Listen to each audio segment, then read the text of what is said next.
Alright y'all, welcome back to another video. I'm going to be trying to crank out video styles like this around 3 times a week now. Just kind of raw, authentic, just facing the camera, just speaking my truth. But today's topic is going over, are you a slave to your desires? Are you a slave to your emotions? And this is something that I think we all need to be asking ourselves, and a question that we all should be evaluating within ourselves. And I think all of us, to an extent, are slaves to our emotions. And I think this is one of the biggest blessings as Christians, because this is where we actually dive deep internally and discover if we are slaves to our desires, because we first actually try to avoid sin. And this is when you first realize how much of a slave you are to your own desires, is when you actually try to stop doing certain things. Because I remember, for me specifically, when I was living for the world, when I was drinking and partying every single weekend, when I was doing all these things, I didn't realize how much of a slave I was to my emotions, to the desires, to the things of this world, whether it be pornography, whether it be sex and lustful relationships, whether it be all of drinking, all these different things, vaping, all the stuff that our generation and our world participates in. And you don't actually realize, and I didn't realize that I was a slave to these things until I tried to stop, until I started to acknowledge that these were wrong, and I tried and I was striving to be better. That is when you first realize, wow, like we are actually such slaves to these desires and to our emotions, and to the devil's temptations. And the only way that you break free is by seeking Christ, is by leaning on Christ's strength. That is the only way to break free, and that is where true freedom is found. The world will try to convince you that freedom is doing what you want, giving in to these instant gratifications and all these other things, where that is actually slavery.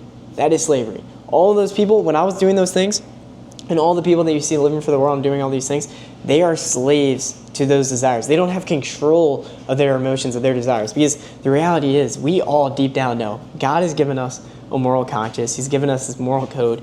We all know what's best for us. We know what's right. But sometimes it gets dimmed. Sometimes it gets tinted, because we've been living in the world for so long that voice that's telling us in our conscience, that's God telling us and trying to lead us to become the person He created us to be, becomes quieter, where the devil's voice becomes louder. So we stop acknowledging that voice. We stop hearing that voice as clear. But deep down to the core of all of us, we know it's wrong. We know our lives would be better if we stopped drinking.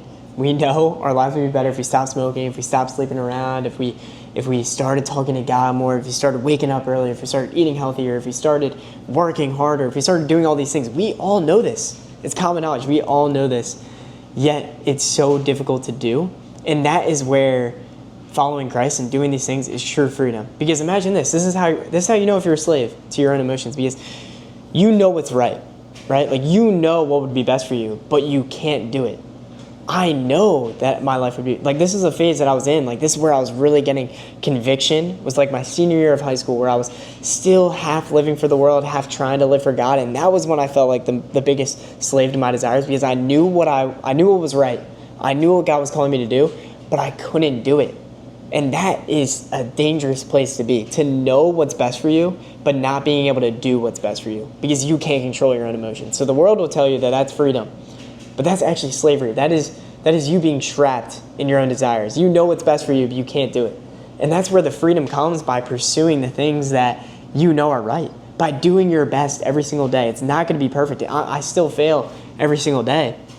But once you get in the pursuit of doing your best every single day, and the more discipline you gain, that's where the freedom is found. That's where you're less likely to be a slave to your emotions, because you're actually able to control your emotions. Yes, I want to sleep in every day. That 5 a.m. alarm goes off and I want to stay in my bed.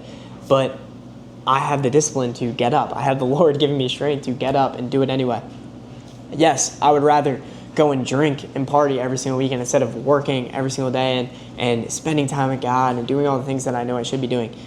But I don't do it. And that's where I'm in control. And that's where you need to gain control. You need to gain control of your emotions and do what's right, regardless of how you feel. And that is what it takes to be a man, and a man of God, a woman of God, whatever it is. You need to be able to be in control of these emotions and these desires, and that's where you gain freedom. So your freedom is gained through your discipline in following Christ.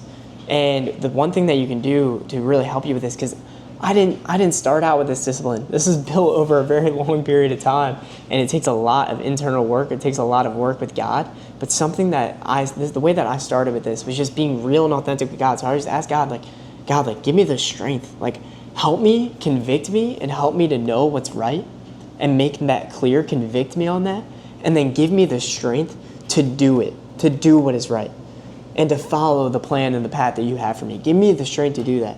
And he will do that. He will give you the strength. He will give you the strength and the discipline to control these emotions, to control these desires, and that's where your freedom begins. We will never be fully free. We will always be somewhat slaves to our sin, but it's just about how much can we break free? How much can we control our desires and avoid the things that we know are wrong for us? Because our flesh is so weak where we, for some reason, like it's crazy. This is how you know there's a God. And this is how you know there's such a clear good in the world and such a clear evil in the world, because there are things that I don't want to do, and I know that they're horrible for me. I know if I can snap my fingers and never do it again, I would. Yet I still do it. And that just shows me so clearly how there's such a good and an evil in the world. There's an evil that's trying to bring me away from the person that God created me to be, that's trying to bring me away from the best version of myself and the plan that God has for me. And then there's God that's trying to lead me to become that person that he created me to be. But it's just that constant battle between your flesh and between the devil and with God. And the thing is about it, though, is the more that we can listen to God, the more that we can listen to that voice, the quieter the devil's voice will become. The more strength we will have to avoid the things that we know aren't good for us. And the more clearly we can be led in the direction that God's calling us to be. Because sin pulls us away from God. So the more that and I've noticed this in my life, and I'm sure you guys have noticed with your lives as well, the more that you're listening to those temptations, the more that you're falling into sin, the more likely you are to fall into it again. Because that voice becomes louder and God's voice becomes quieter. Where it's the same with the opposite. The more that we're listening to God, the more that we're in control and we're following the plan that God has for us, we're doing the things that we should be doing, and the less we're listening to this voice, the quieter this voice actually becomes, and the more clear God's voice becomes. So that's the whole concept of the way I live and the way I strive to live, and that's how you actually break free from this slavery, at least to an extent, of being a slave to your desires, is striving every single day to listen to this voice and to ignore this voice. And then that's how you will be more clearly led in the direction that God's calling you to. And that's how you break free from slavery, from being a slave to your emotions and your desires. So I just want you guys to ask yourself, are you a slave to your desires? Because the first step to growth and the first step to change is acknowledging whether or not we are slaves to our emotions, for actually starting to try to avoid these things. And that's how you discover if you're a slave to them. And then once you can acknowledge that, that's when you lean on God and you start praying for the strength to not be a slave, the strength to be in control, to have the discipline to avoid those things. And that's where we have to lean on God's strength, because we can't do it on our own. And I promise you, if you pray that, it may take time, but the more that you're in that constant pursuit every single day, waking up, I'm going to do my best every single day to honor and glorify God. I'm going to do my best to listen to this voice and ignore this voice. And the thing is, it gets easier as you go. The more that you listen to this voice, the quieter this one becomes, so the easier it becomes to follow and do the things that God wants you to do. That's why living half in the world and half with God never works. It actually makes your life way more difficult, because it makes it way more difficult to pick what side. Like you're fighting. You're on a tightrope constantly. And that's why it's better to go all in. That's why I live very extremely, because it actually makes your life easier when you're all in on something, because the temptation is quieter. The voice of the devil is quieter. And the more peace that you can actually gain, the more faith and the closer you are to God. So all I ask is that you guys just start getting in that pursuit of just endlessly seeking God, endlessly doing your best every single day to honor and glorify God, and listening to this voice and ignoring this voice, acknowledging that you're a slave to your emotions in a way, seeing that and asking God and praying for the strength to break free from that, and knowing that discipline is freedom. And the more discipline you can gain, the more freedom you'll have from your worldly desires. But that is today's video. If you guys made it to the end of this video, drop a thumbs up in the comments, because that will let me know that you guys don't have trash attention spans and actually can make it to the end of this video. Let me know your thoughts, leave a like, subscribe, do whatever you got to do. I'm going to be trying to crank these out. Let me know what you guys think of this style as well, and what other topics you guys want me to discuss. But really appreciate all of you. If you want to support this mission to allow this all to be possible, if you want to support the Generational Revival, there's still crew necks available at 10% off in the Generational Revival shop. I will drop the link in the description. And we also have a free community with over almost 20,000 people. We're doing live calls. I'm trying to do live calls at least once a week. We have a great community in there.